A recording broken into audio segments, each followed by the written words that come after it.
Naku po mga kababayan, kung Pulong Duterte, anak ni former President Duterte, bumanat na rin kay AFP Chief Browner mga kababayan dito kay General Browner mga kababayan. Binanata na rin itong si binanata ni Kong Pulong itong si General Browner. Grabe. So basahin natin itong bakit galit na galit ito si Kong Pulong, no? Dito kay General Browner. Sabi dito ni General Browner, mga medium range missiles ito. Meaning that if they are launched, aabot ito ng mainland China at pati sa kanilang mga artificial na isla. Nako. Grabe, ito palang sinabi ni General Browner. Ngayon, si Kong Pulong bumanat. Ito yung sabi. Bago ka magyabang tungkol sa mga missile na kayang abutin ng China, kaya mo bang pigilan ang ganti nila? O handa kang isugal ang buhay ng mga Pilipino para lang ipakitang malapit ka sa iyong mga amo? Nako, grabe mga kababayan. Talagang binanata ng matindi itong si General Browner. So basahin pa natin tong sabi dito, kung Pulong Duterte, wineltahan si AFP Chief Browner sa mga ibinidang US missiles na aabot raw hanggang China. Nako. Binatikos ni Davao City 1st District Representative Paulo Duterte si AFP Chief of Staff General Romeo Browner Jr. matapos nitong ibida na ang US Typhoon missile system na nakapwesto sa Pilipinas ay kayang umabot hanggang China. Nako. Sabi pa dito, iyan na ba ngayon ang depensa natin? Nagpapasikat sa Amerika kahit malinaw na mga Pilipino ang unang mapapahamak sa galit ng ibang bansa. So mauna di ay naroon ang atong depensa. Sabi pa bida-bida sa Amerika, bisan klaro kaayo nga na ang Pilipino ang mahimong sunugon permi sa kalagot sa laing nasod. Nako. Tindi nito guys. Sabi mariin niyang question ang motibo ni Browner at ang tila pagpapakita umano ng labis na pagkiling sa Amerika. Sabi pa dito, bago ka magyabang tungkol sa mga missile kayang abutin ng China, kaya mo bang pigilan ang ganti nila? O handa kang isugal ang buhay ng mga Pilipino para lang ipakitang malapit ka sa iyong mga amo?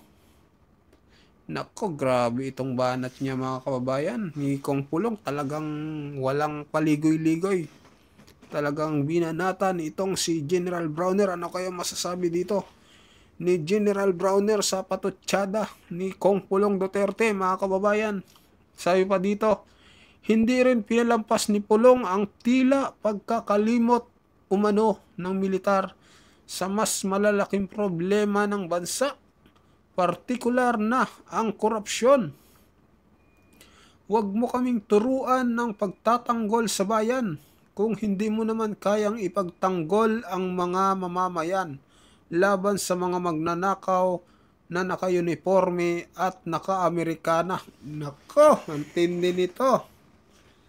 Grabe itong binitawang salita ni Kong Pulong. Sabi niya, huwag mo kaming turuan ng pagtatanggol sa bayan kung hindi mo naman kayang ipagtanggol ang mga mamamayan laban sa mga magnanakaw na naka-uniforme at naka-Amerikana. Nako, grabe mga kababayan. Ang ibig sabihin dito ni Kong Pulong, yung mga naka-uniforme at naka-Amerikana, itong mga congressman siguro mga kababayan, na grabe ang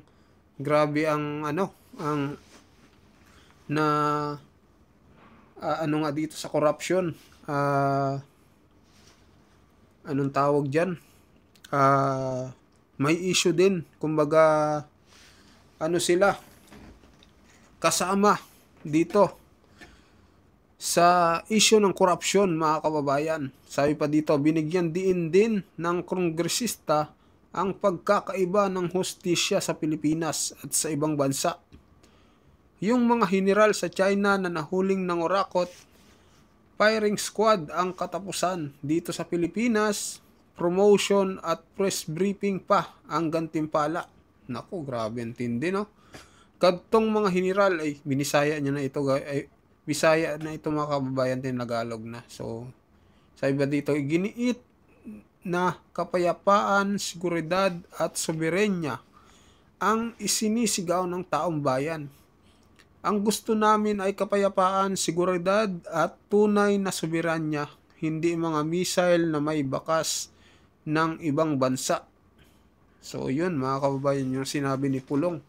Anong masasabi nyo dito, mga kababayan, sa kanyang mga binitawang salita dito laban kay AFP Chief Browner, mga kababayan? So, sigurado ay magsasalita din tong si Browner sa binitawang salita ni Kong Pulong Duterte, mga kababayan. So, ano kaya ang sagot dito ni AFP Chief Browner? Aabangan natin, mga kababayan. So, anong pahayag nyo dito sa sinabi at ipinahayag ni Kong Pulong Duterte sa kanyang binitawang salita dito kay AFP Chief Browner, mga kababayan? Mag-comment kayo. So, ngayon naman, pag-usapan natin itong banat din ni Representative Kiko Barsaga. So, congressman din ito, mga kababayan.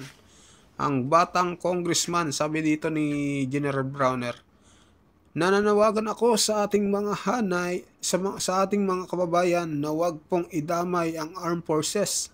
Please shield the armed forces from the political environment. So, bumanat naman si Kiko Barsaga, kung tatanggap ka ng pera mula sa mga tiwaling politiko, ituturing ka ring tiwaling politiko. Nako, mga kababayan, bakit kaya ito nasabi ni Congressman Kiko Barsaga? So, basahin natin to. Kung tumanggap ka ng pera sa mga tiwaling politiko, ituturing kang isa sa kanila.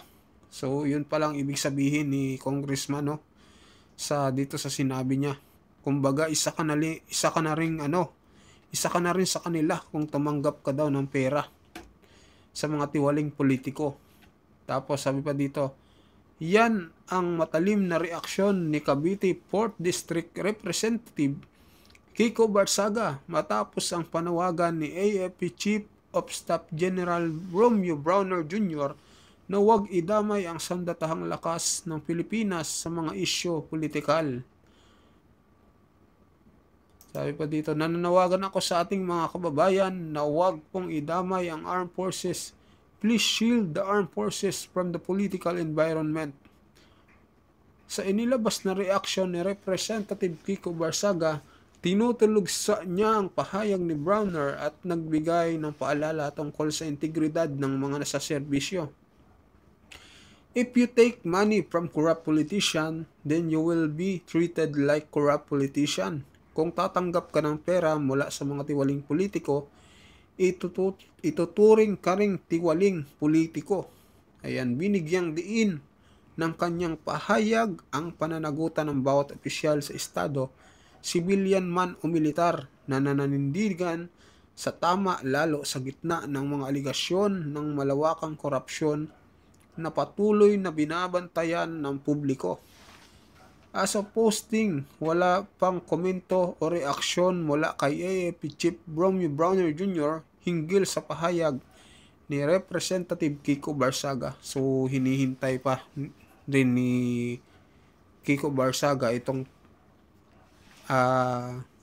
comment niya kay AFP General Browner, katulad din noon ng pahayag ni Paulo Duterte, Representative Paulo Duterte, dito kay AFP Chief Browner. Naku, ang dami ng kaaway ni General Browner, mga kababayan. So, mag-comment kayo, ano masasabi nyo dito sa patutsada ng dalawang congressman. talagang lumalaban sa korupsyon, mga kababayan. Anong komento nyo dito? Mag-comment kayo, mag-like at mag-subscribe kung anong masasabi nyo dito, mga kababayan. So, maraming salamat po sa inyong lahat. Hanggang dito na lang.